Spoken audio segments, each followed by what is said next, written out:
C'est quoi la définition des féminicides? C'est le fait de tuer des femmes parce qu'elles sont des femmes, de donner la mort à voilà, la moitié de l'humanité, pour cette raison-là précise.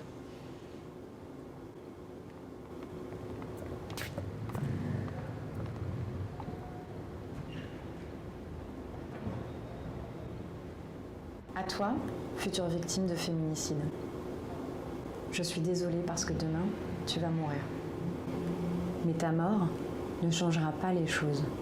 Regardons la réalité en face. Si nos responsables ne réagissent pas, alors que vous êtes 25% de plus cette année à avoir été assassinés, pourquoi réagirait-il à ta mort? Pourtant, les solutions, on les connaît, elles existent. Mieux accueillir, mieux conseiller, mieux écouter, mieux protéger. Mais il y a quelque chose que tu ne verras pas. C'est que ta mort indignera. Des femmes et des hommes se lèveront. Des marches s'organiseront. Des foules se réuniront pour faire du bruit à la place du silence de ta mort. Ils crieront ton nom. Ils l'afficheront sur les murs. Ces personnes feront le vœu de se battre jusqu'au bout, en ta mémoire et en la mémoire des autres victimes de féminicide, pour que les choses changent vraiment.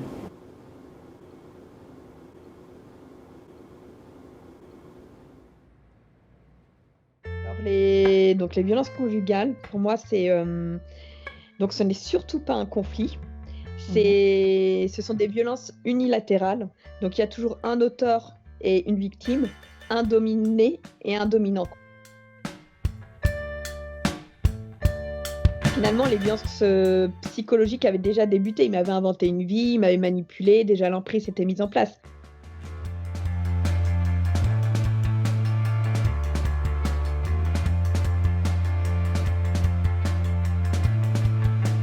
Ça a vraiment marqué ta vie et ça va continuer de marquer quoi qu'il arrive. Ça a des répercussions vraiment, vraiment conséquentes, quoi.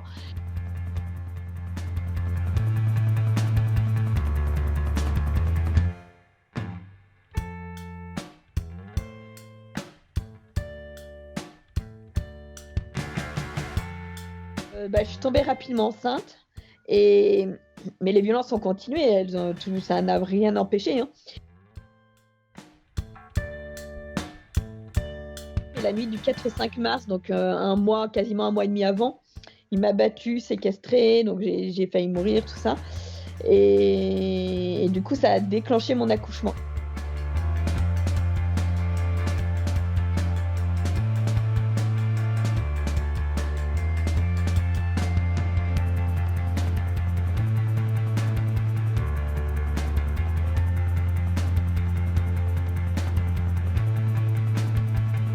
J'avais besoin, je pense, d'avoir un soutien.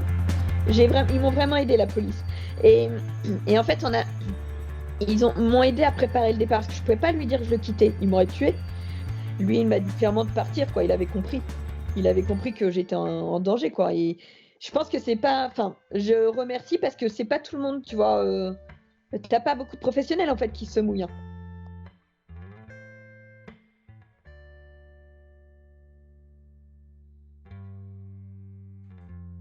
Alors, donc, je m'appelle Jean-François Bouy, je suis médecin à l'hôpital de Saint-Malo et à l'hôpital de Dinan.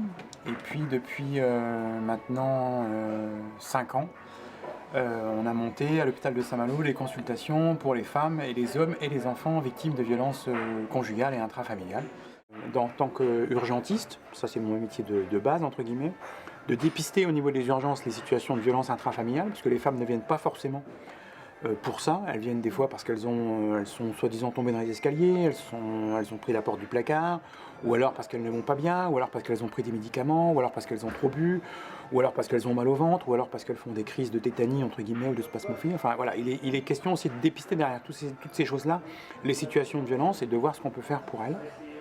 Moi, ça m'autorise en tant que médecin à faire un signalement, donc j'envoie le signalement au parquet.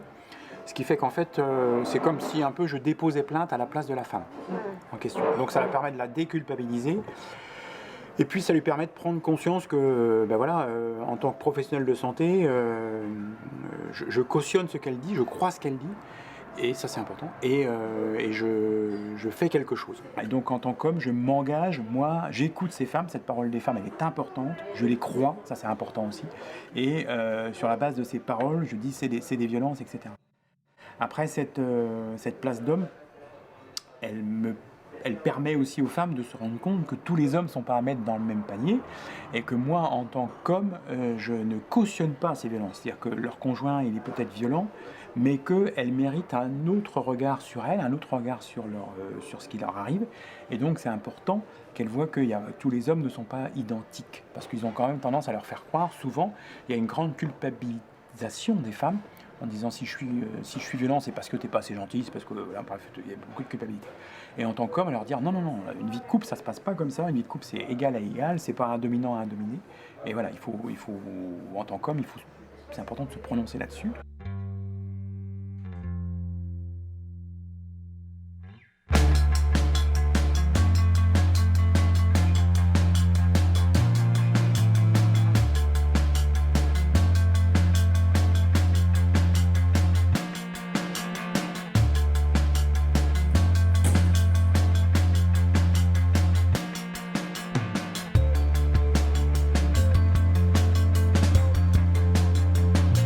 Mais en fait, dès que je revenais, il me frappait, mais en plus avec ma fille. Donc ça ne l'arrêtait pas, et je pense que là, d'être mère, j'engageais plus moi, mais aussi la survie de ma fille, quoi. Donc du coup, ça a été l'élément déclencheur en réalité.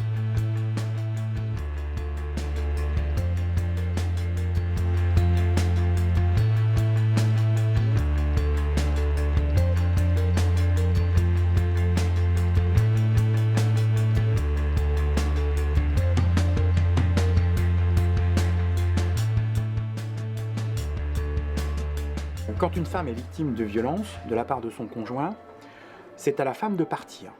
Et c'est paradoxal parce que en fait, on héberge une femme et des enfants alors qu'il y a un seul auteur. Mais l'auteur, lui, il a le droit de rester. C'est absolument inouï, enfin c'est absolument injuste. Enfin, pourquoi est-ce qu'on ne s'occuperait pas de l'auteur, qu'on ne mettrait pas l'auteur en sécurité entre guillemets dans un foyer, enfin qu'on n'éloignerait pas l'auteur, et que pour permettre à la femme et aux enfants de rester voilà, enfin au domicile, quoi, où les enfants ont leurs habitudes, etc., etc. Alors c'est vrai que des fois les femmes se sentent en danger, même chez elles, donc c'est important de les extraire de ce milieu familial et d'aller les mettre dans un lieu secret entre guillemets où il y aura du monde autour d'elles. Mais bon, enfin, je trouve ça encore fou qu'à l'époque actuelle, ces femmes et ces enfants soient obligés de quitter leur domicile et que le conjoint violent reste. Voilà. On peut pas ne rien faire. Si on ne fait rien, en tant que professionnel, on cautionne ça. On cautionne les violences. Donc je pense qu'il faut faire quelque chose. En accord toujours avec la victime. Le plus possible.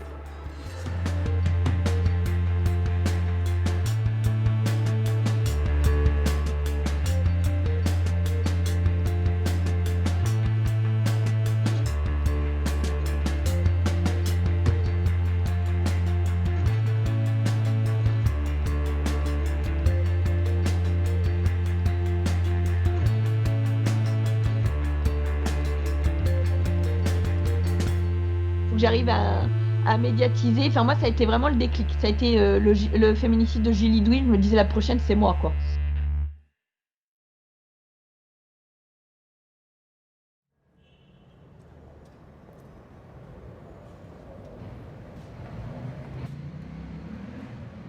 Et ben, c'est pour ça aussi que le fait de médiatiser, moi, je suis convaincue que ça me protège.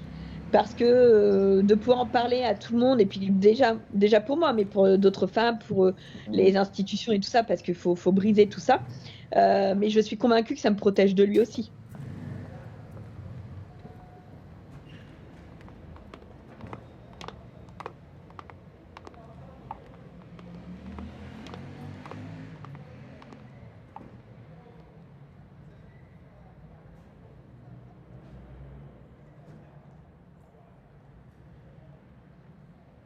Le collage dure 3 minutes. Vraiment, en 3 minutes, c'est bouclé. On s'installe. Il y a une première fille qui passe une première couche de colle. Ensuite, la feuille est posée. Il y a une deuxième couche de colle qui vient s'ajouter pour maintenir tout ça. Et ensuite, on s'en va. on impose la visibilité.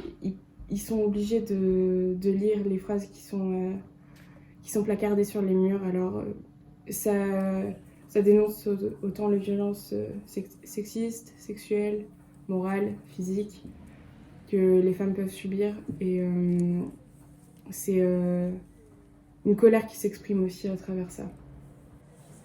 C'est la petite graine qui germe dans l'esprit et qui, au fur et à mesure, peut amener jusqu'à un chemin de pensée. En fait, c'est un peu ça l'objectif qu'on a quand on colle, de se dire, ok, peut-être qu'en fait, dans la tête de personnes qui se sont jamais posé la question, ils vont peut-être se dire, en fait, peut-être il faut que je me pose la question. Et c'est là l'intérêt.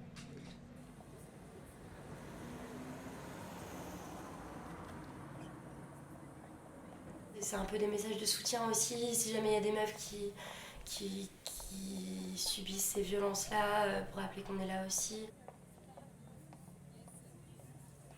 Plus on se réunit en groupe avec beaucoup de personnes, plus ça indique qu'on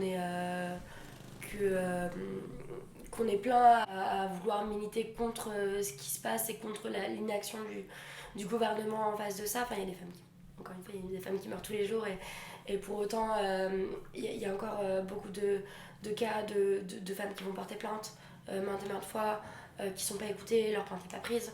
Elles se retrouvent à se faire tuer à la fin parce qu'en fait, on ne les écoute pas. Et c'est pour ça aussi que dans les collages, on essaie de mettre le nom, l'âge, des fois la date quand ça s'est passé, la situation exacte. Parce qu'en fait, les cas, ça parle. Moi, directement, j'ai subi des violences conjugales, j'ai subi des viols dans ma vie. Et globalement, autour de moi, on m'a toujours dit va pas porter plainte parce que de toute manière, on t'entendra pas. Et c'est une réalité en France. Quand on n'a pas suffisamment de preuves, enfin, quand la victime elle-même se fait violer et qu'elle en ressort et qu'elle n'a pas réuni tout plein de preuves pour dire ok, en fait, prenez ces preuves et essayez de me croire quand je vous dis que je me fais violer ou violenter, si elle n'a pas réuni suffisamment de preuves, elle n'est pas écoutée. Moi, je sais que quand j'ai porté plainte pour... j'ai eu un viol à 15 ans. Quand j'ai porté plainte pour ce viol-là, je sais que c'est dans la procédure, mais j'ai eu énormément de questions sur... Mais en fait, est-ce que tu n'aurais pas accepté ? Mais en fait, est-ce que tes vêtements, à ce moment-là, moi c'était dans une rave party, j'étais en brassière parce que c'était en plein été, il faisait super chaud, on dansait tous. Bah ouais, les mecs étaient torse nu, les filles, bon bah ouais, je portais une brassière. Ouais, mais à 15 ans, à sortir, en teuf, porter une brassière devant d'autres hommes, plus âgés, forcément que ça attire des réactions. Est-ce que tu l'aurais pas cherché ? Est-ce que tu serais pas allée de toi-même ? J'ai l'impression qu'on dira toujours aux femmes, c'est à toi de chercher les preuves, c'est à toi de prouver que tu es victime et c'est pas à l'agresseur de prouver qu'il ne t'a pas agressé. L'agresseur, il est directement considéré comme non fautif, alors que la victime est considérée comme fautive. Bon, en tout cas, c'est mon ressenti et c'est le ressenti de beaucoup de femmes. À partir du moment où ça touche ton intégrité propre, ça devrait être important. Parce que c'est important que les femmes soient entendues, je pense.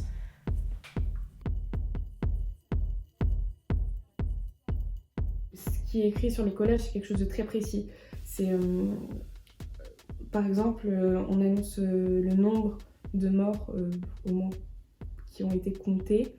Peut-être qu'il y en a d'autres qui n'ont pas pu être comptés. En 2019, c'est un chiffre très précis. Donc au moins, tout le monde est au courant, personne ne peut le rater parce que c'est affiché partout.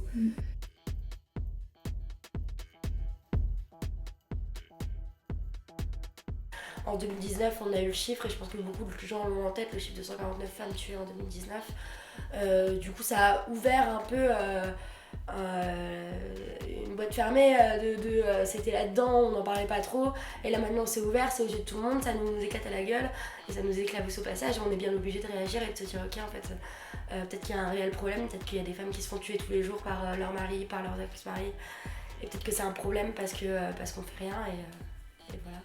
Si les personnes qui commettent le féminicide refusent de voir le message, ou alors ça leur fait ni chaud ni froid, c'est quelque chose qui les atteint pas, ça atteint d'autres personnes lambda qui peuvent être l'entourage de la victime et qui peuvent l'aider à sortir de ces situations. Si l'entourage est conscient de la situation et connaît les démarches pour aider la victime, je pense que ça peut éviter de nombreux meurtres. Mais l'objectif principal, c'est qu'un jour, ce sujet soit suffisamment pris au sérieux pour qu'il y ait vraiment des institutions qui agissent réellement et que ça puisse avoir un réel impact.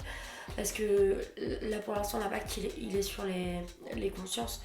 Le projet plus tard, c'est plus que l'impact il soit sur les femmes qui connaissent les violences conjugales, en espérant que si ça peut sauver une femme ou deux, ça serait miraculeux. Pour rappeler qu'en fait, on est là, on n'abandonnera pas, et la cause, elle est vraiment en nous, et elle restera jusqu'à ce qu'on réussisse peut-être à abolir le patriarcat. Les femmes s'expriment au niveau de la colère qu'elles ont du fait des inégalités hommes-femmes, et ce qui se répercute vis-à-vis de ça, c'est qu'elles se réapproprient la rue, on se réapproprie la rue, dans le sens où elle nous appartient également autant qu'à un homme elle appartient.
C'est indispensable qu'il y ait une mobilisation publique, il faut dire, et quand il faut crier, crions.